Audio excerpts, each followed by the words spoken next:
प्रणाम मित्रों, मैं हूं विकास सक्सेना। सामाजिक एवं राजनीतिक घटनाओं के विश्लेषण के यूट्यूब चैनल चैतन्य में आपका स्वागत है। आप देख रहे हैं विकास की बात। पाकिस्तान के सियालकोट में कुख्यात आतंकवादी और जैशे मोहम्मद का कमांडर शाहिद लतीफ अज्ञात हमलावरों के हमले में मारा गया है। उसके साथ उसका भाई हारिस हाशिम वो भी मारा गया है और एक अन्य साथी वाहिद गंभीर रूप से घायल हो गया है। ये जो शाहिद लतीफ है, ये जो पठानकोट पर 2016 में हमला हुआ था, आतंकी हमला, उसका मास्टरमाइंड था। इस तरीके से लगातार दुनिया भर में जहां जहां भी आतंकवादी छुपे हुए हैं, चाहे वो कनाडा हो गया, चाहे ब्रिटेन हो गया, अफगानिस्तान हो गया या फिर पाकिस्तान, हर जगह पर कुछ अज्ञात हमलावर जा रहे हैं और इन आतंकवादियों को मौत के घाट उतार दे रहे हैं।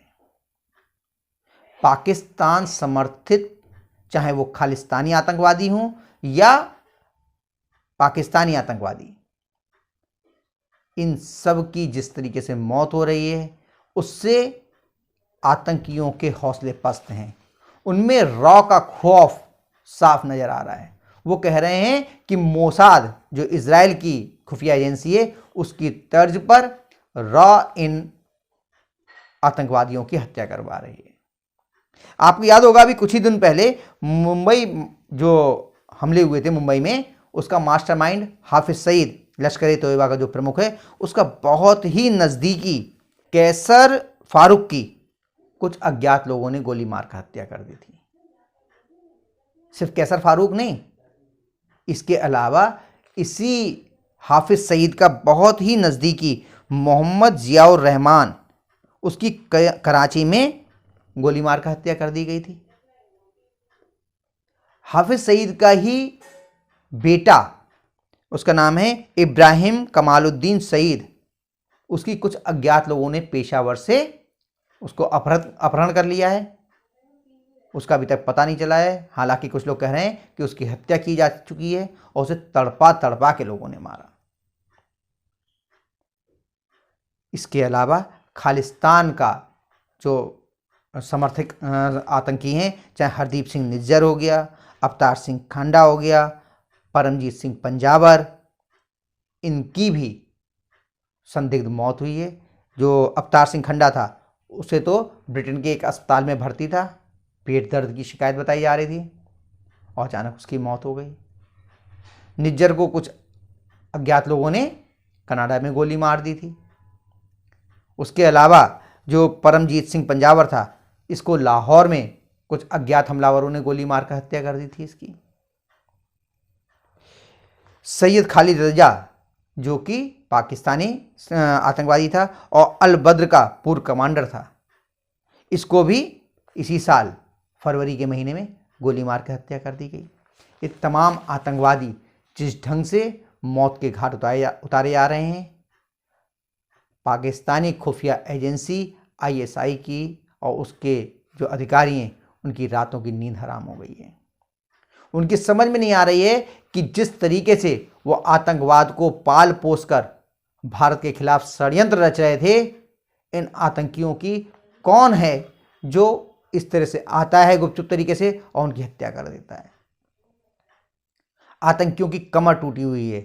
जिन जगहों को वो अपनी सुरक्षित पनाहगार मानते थे, जहां से बैठे बैठे वो भारत में आतंकवादी गतिविधियों को संचालित करते थे, अब वो जगह उनकी आरामगाह नहीं, कब्रगाह होती आ रही हैं। अचानक कोई अनजान लोग जाते हैं, अज्ञात लोग जाते हैं और इन लोगों को पर ताबड़तोड़ गोलियां बरसाकर उनको मौत के घाट उतार दे रहे हैं। जिस ढंग से ये कार्रवाइयां चल रही हैं, लोग भले ही रॉ का नाम ले रहे हैं या कोई और संगठन इन लोगों की हत्या कर रहा हो, लेकिन आतंकवादियों की नींद हराम हो गई है। एक थ्योरी ये भी है, जो लोग कह रहे हैं कि इस घटनाओं के पीछे चीन का हाथ है। अब इन आतंकियों के लिए चाहे चीन मरवा रहा हो या अपनी इंटरनल पॉलिटिक्स को निपटाने के लिए पाकिस्तान इन लोगों की हत्या करा रहा हो, या अन्य आतंकवादी संगठन इनकी हत्या करा रहे हो, या फिर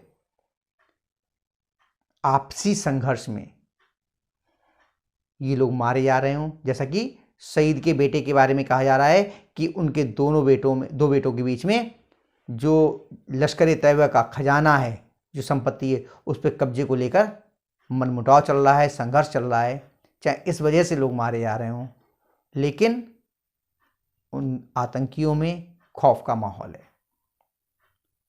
लेकिन कुछ लोगों का ये भी मानना है कि ये सब करने वाले रॉ के एजेंट हैं। तो अगर रॉ को लेकर के ऐसा खौफ आतंकवादियों के मन में है तो ये खौफ अच्छा है। ये खौफ होना चाहिए कि अगर आप भारत के खिलाफ षड्यंत्र रचेंगे, भारत में आतंकी गतिविधियों को अंजाम देंगे, तो आप दुनिया के किसी भी कोने में छुप जाएं, आपको आपके अंजाम तक पहुंचाया जाएगा।